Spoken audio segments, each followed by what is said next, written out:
Instagram voice messages not playing or sending on Instagram. If you are facing this issue, first and foremost check for your Wi-Fi connection. If your Wi-Fi is acting super slow, switch it to your mobile data. If not, turn on your airplane mode for at least of 3 seconds, then turn it back off.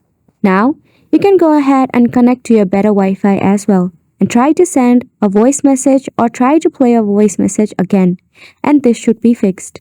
If not, what next is you have to head back from here, press and hold your Instagram application, and then you have to go ahead and tap on App Info.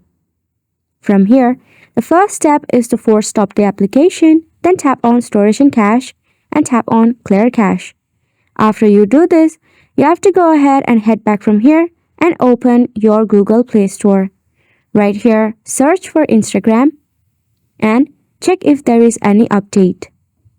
As you can see, there is an update bubble right there, so I'll leave it for an update. If not, the last resort will be actually uninstalling your application, so go ahead and give all of this a try, and thank you so much for watching.